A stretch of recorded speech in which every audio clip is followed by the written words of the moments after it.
New hope ಟಿವಿಯ ಎಲ್ಲ ವೀಕ್ಷಕರಿಗೂ ಕರ್ತನಾದ ಯೇಸು ಕ್ರಿಸ್ತನ ನಾಮದಲ್ಲಿ ವಂದನೆಗಳು. ನಿರೀಕ್ಷೆಯ ವಾಕ್ಯ ಎಂಬ ಕಾರ್ಯಕ್ರಮಕ್ಕೆ ತಮ್ಮೆಲ್ಲರಿಗೂ ಆರ್ಥಿಕ ಸ್ವಾಗತ. ಬನ್ನಿರಿ, ಈ ದಿನ ದೇವರು ನಮಗಾಗಿ ಇಟ್ಟಿರುವ ನಿರೀಕ್ಷೆಯ ವಾಕ್ಯವನ್ನು ಧ್ಯಾನಿಸೋಣ. ಈ ದಿನ ದೇವರ ವಾಕ್ಯದ ಜ್ಞಾನಕ್ಕಾಗಿರುವಂಥ ವಿಷಯ, ದೇವರ ಕಾರ್ಯಕ್ಕೆ ವಯಸ್ಸು ಅಡ್ಡಿಯಲ್ಲ. ಅದಕ್ಕೆ ಆಧಾರವಾಗಿ ಯೋವೇಲನ ಪ್ರವಾದನೆ ಗ್ರಂಥ 2ನೇ ಅಧ್ಯಾಯ 28ನೆಯ ವಚನ, ತರುವಾಯ ನಾನು ಎಲ್ಲ ಮನುಷ್ಯರ ಮೇಲೆ ನನ್ನ ಆತ್ಮವನ್ನ ಸುರಿಸುವೆನು. ನಿಮ್ಮಲ್ಲಿರುವ ಗಂಡಸರು ಹೆಂಗಸರು ಪ್ರವಾದಿಸುವರು, ನಿಮ್ಮ ಹಿರಿಯರಿಗೆ ಕನಸುಗಳು ಬೀಳುವವು, ನಿಮ್ಮ ಯೌವನಸ್ಥರಿಗೆ ದಿವ್ಯ ದರ್ಶನಗಳಾಗುವವು. ಅನೇಕ ಸಾರಿ ಮನುಷ್ಯರಾದಂಥ ನಾವು ನಮ್ಮ ವಯಸ್ಸನ್ನು ನೋಡಿ ಕಡಿಮೆ ಅಂದಾಜು ಮಾಡಿಕೊಳ್ಳುತ್ತೇವೆ. ಚಿಕ್ಕವರು ಹೇಳ್ತಾರೆ, ನನಗೆ ಅನುಭವ ಇಲ್ಲ, ನಾನೇನು ಮಾಡಲಿ. ವಯಸ್ಸಾದವರು ಹೇಳ್ತಾರೆ, ನನಗೆ ವಯಸ್ಸಾಯಿತು, ಇನ್ನೇನು ಮಾಡಲಿಕ್ಕಿದೆ. ನೋಡ್ರಿ, ಚಿಕ್ಕವರು ಹಿಂದೆ ಸರಿಯುತ್ತಾರೆ, ದೊಡ್ಡವರು ಹಿಂದೆ ಸರಿಯುತ್ತಾರೆ. ಆದರೆ ದೇವರ ರಾಜ್ಯಕ್ಕೆ ಬರುವಾಗ ವಯಸ್ಸು ಅದು ಅಡ್ಡಿಯಲ್ಲ. ದೇವರು ಚಿಕ್ಕವರನ್ನೂ ಉಪಯೋಗಿಸುತ್ತಾರೆ, ವಯಸ್ಸಾದವರನ್ನು ಸಹ ಉಪಯೋಗಿಸುತ್ತಾರೆ. ಅದಕ್ಕೆ ಓದಿದ ವಚನದಲ್ಲಿ ನಾವು ನೋಡ್ತೇವೆ, ದೇವರು ಯುವಕರಿಗೆ ದರ್ಶನವನ್ನು ಕೊಡ್ತಾರಂತೆ, ವೃದ್ಧರಿಗೆ ಕನಸು ಕೊಡುತ್ತಾರಂತೆ. ದೇವರ ಉದ್ದೇಶಕ್ಕೆ ವಯಸ್ಸಿನ ಮಿತಿ ಇಲ್ಲರಿ. ಮೋಶೆಯನ್ನು ನೆನಪು ಮಾಡಿಕೊಳ್ಳ್ರಿ. ಅವನು 80 ವರ್ಷ ವಯಸ್ಸಾಗಿದ್ದಾಗ ಅರಣ್ಯದಲ್ಲಿ ಕುರಿಗಳನ್ನು ಮೇಯಿಸುತ್ತಾ ಇದ್ದ. ಮನುಷ್ಯನ ದೃಷ್ಟಿಯಲ್ಲಿ ಅವನ ಜೀವನದ ದೊಡ್ಡ ಅವಕಾಶಗಳು ಮುಗಿದಂತೆ ಕಾಣುತ್ತಿತ್ತು. ಏಕೆಂದರೆ ಆಲ್ರೆಡಿ 80 ವರ್ಷ ಆಗಿತ್ತು. ಈಗ ಅದರಲ್ಲಿ ಎಷ್ಟೋ ತಪ್ಪು ಮಾಡಿದ್ದ, ಅರಮನೆಯಿಂದ ದೂರವಾಗಿದ್ದ, ಒಬ್ಬನನ್ನು ಆಲ್ರೆಡಿ ಕೊಲೆ ಮಾಡಿ ಬಂದಿದ್ದ. ಈಗ 40 ವರ್ಷ ಸ್ತೋತ್ರ ಇರೋದು, ಇನ್ನು ಬದುಕೋದು ಎಷ್ಟು ವರ್ಷ ಅಂದರೆ 40 ವರ್ಷ. ಆದರೆ ದೇವರು ಆ ಉರಿಯುವ ಪೊದೆಯ ಮಧ್ಯದಲ್ಲಿ ಅವನನ್ನು ಕರೆದು, ನನ್ನ ಜನರನ್ನು ಬಿಡಿಸು, ನಿನ್ನನ್ನು ಕಳಿಸ್ತೇನೆ. ದೇವರೇ, ನಾನು 40 ವರ್ಷದಲ್ಲಿರುವಾಗಲೇ ಅದನ್ನು ಪ್ರಯತ್ನ ಮಾಡಿದೆ, ಈಗ 80 ವರ್ಷ, ನನ್ನಿಂದ ಏನಾಗುತ್ತೆ? ಆದರೆ ದೇವರು ಹೇಳಿದ್ರು, ನೀನು ಹೋಗಂತ ಹೇಳಿದಾಗ ಅವನು ಹೋದ. ಫರೋಹನ ಮುಂದೆ ನಿಂತ, ಕೆಂಪು ಸಮುದ್ರ ವಿಭಜನೆಯಾಯಿತು, ಅರಣ್ಯದಲ್ಲಿ ಮನ್ನಾ ಬಂತು, ಬಂಡೆಯಿಂದ ನೀರು ಬಂತು. ಅವನ ಮೂಲಕ ದೇವರು ದೊಡ್ಡ ಕಾರ್ಯ ಮಾಡಿದರು. ವಯಸ್ಸು ಚಿಕ್ಕವದಾಗಿರುವಾಗೆ ಅಲ್ಲ, ಅವನ ವೃದ್ಧಾಪದಲ್ಲಿ ಇನ್ನೇನು ವಯಸ್ಸು ಮುಗಿಯುತ್ತೆ ಎಂಬುದಾಗಿ ಹೇಳುವಾಗ ದೇವರು ದೊಡ್ಡ ಕಾರ್ಯಗಳನ್ನು ಮಾಡಿದರು. ಪ್ರಿಯ ತಂದೆಯೇ, ಅಥವಾ ವಯಸ್ಸಾದ ವೃದ್ಧ ಯಾರಾದರೂ ಈ ವಿಡಿಯೋನ ವಾಚ್ ಮಾಡುತ್ತಿರೋದಾದರೆ, ಇವತ್ತು ದೇವರು ನಿಮಗೆ ಹೇಳುತ್ತಿದ್ದಾರೆ, ವಯಸ್ಸನ್ನು ನೋಡಬೇಡ್ರಿ, ದೇವರು ನಿಮ್ಮ ಲಭ್ಯತೆಯನ್ನ ನೋಡುತ್ತಾರೆ. ನಾವು ಸತ್ಯ ವೇದದಲ್ಲಿ ನಾವು ಕಾಲೇಬನ ಬಗ್ಗೆ ನಾವು ನೋಡುತ್ತೇವೆ. ಅವನಿಗೆ 85 ವಯಸ್ಸಾದಾಗ ಅವನು ಬಂದು ಹೇಳುತ್ತಿದ್ದಾನೆ, ನನಗೆ ಪರ್ವತವನ್ನು ನನಗೆ ಕೊಡು. ಆಲ್ರೆಡಿ ವಯಸ್ಸಾಗಿದ್ದಾರೆ. ಮುಂಚೆ ಅವನು ಯೌವನಸ್ಥನಾಗಿದ್ದಾಗ ಅನೇಕ ವಿರೋಧಿಗಳ ವಿರುದ್ಧವಾಗಿ ಹೋರಾಟ ಮಾಡಿ ಜಯ ಪಡೆದ. ಆದ್ರೆ ಈಗ ಇರೋದು 85 ವರ್ಷ. ಈಗ ಅವನು ಹೇಳ್ತಾನೆ, ಅದೇ ಬಲ ಇದೆ. ನೋಡ್ರಿ, ಅವನ ಶರೀರದ ಬಲ ಹೇಳಿಲ್ಲ, ಒಳಗಡೆ ಒಬ್ಬ ಮನುಷ್ಯನ ಇರ್ತಾನೆ, ಆತ್ಮೀಕ ಮನುಷ್ಯನ.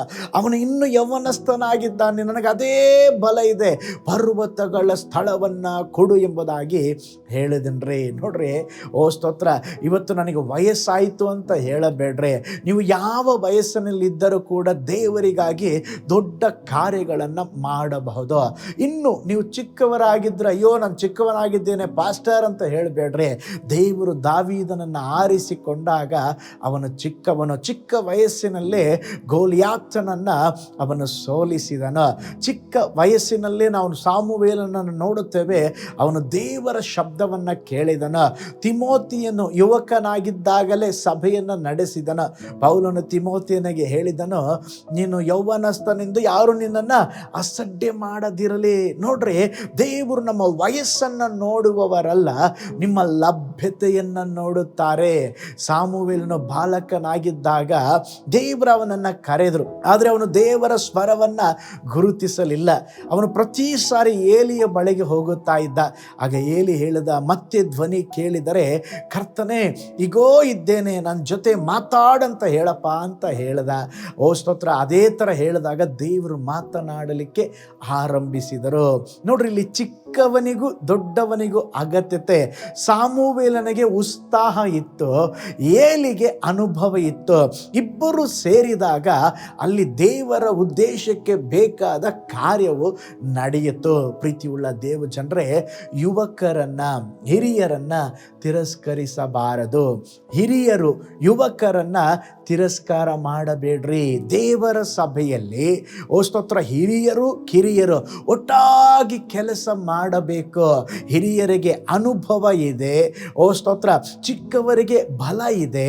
ಎರಡೂ ಸೇರಿದಾಗ ದೇವರ ಕಾರ್ಯಗಳು ಇನ್ನೂ ಒಳ್ಳೆ ರೀತಿಯಲ್ಲಿ ಮಾಡಬಹುದು. ಕರ್ತನು ಇವತ್ತು ನಮ್ಮನ್ನು ನೋಡಿ ಹೇಳುತ್ತಿದ್ದಾರೆ, ನೀನು ಚಿಕ್ಕವನೆಂಬುದಾಗಿ ಭಾವಿಸಬೇಡ, ನನಗೆ ವಯಸ್ಸಾಗಿದೆ ಎಂಬುದಾಗಿ ನೀನು ಭಾವಿಸಬೇಡ. ಕರ್ತನೇ, ನಾನು ಇದ್ದೇನೆ, ನನ್ನನ್ನು ನಿನ್ನ ಮಹಿಮೆಗಾಗಿ ಉಪಯೋಗಿಸು ಎಂಬುದಾಗಿ ನೀವು ಹೇಳಿ ಮುಂದುವರಿಯಿರಿ. ನೀವು ಯಾವುದೇ ವಯಸ್ಸಿನಲ್ಲಿದ್ದರೂ ಕರ್ತನು ನಿಮ್ಮನ್ನು ಅವರ ಮಹಿಮೆಗಾಗಿ ಉಪಯೋಗಿಸುವರು. ಹಾಗಾದರೆ ಈ ದಿವಸ ನಾವು ಹೇಳೋಣ, ಸ್ವಾಮಿ ದೇವರೇ, ನನ್ನನ್ನು ಸಹ ನೀವು ಉಪಯೋಗಿಸಿರಿ ಅಪ್ಪ. ದೇವರೇ, ನನ್ನ ವಯಸ್ಸು ಮುಖ್ಯ ಅಲ್ಲ ದೇವರೇ, ನನ್ನ ಜೀವಿತವನ್ನು ಇರುವ ಹಾಗೆ ನಿಮ್ಮ ಸಮ್ಮುಖದಲ್ಲಿ ಒಪ್ಪಿಸಿ ಕೊಡ್ತೇನೆಂಬುದಾಗಿ ಹೇಳ್ರಿ.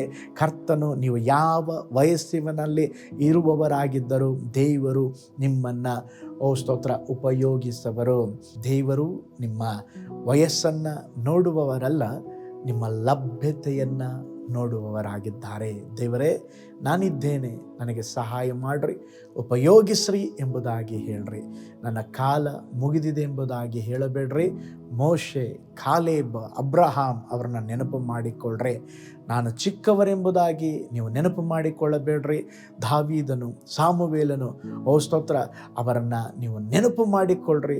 ದೇವರಿಗೆ ಎಲ್ಲರೂ ಬೇಕಾಗಿದ್ದಾರೆ. ಕಣ್ಗಳನ್ನು ಮುಚ್ಚೋಣ, ನಾವು ಪ್ರಾರ್ಥನೆ ಮಾಡೋಣ. ಪರಲೋಕದಲ್ಲಿ ವಾಸ ಮಾಡುವ ನಮ್ಮ ತಂದೆಯಾದ ದೇವರೇ, ಕಡೇ ದಿನಗಳಲ್ಲಿ ನನ್ನ ಆತ್ಮವನ್ನು ಎಲ್ಲ ಜನರ ಮೇಲೆ ಸುರಿಸುವೆನು, ಯುವಕರಿಗೆ ದರ್ಶನಗಳಾಗುತ್ತೆ ಎಂಬುದಾಗಿ ಹೇಳಿದ್ದೀರ.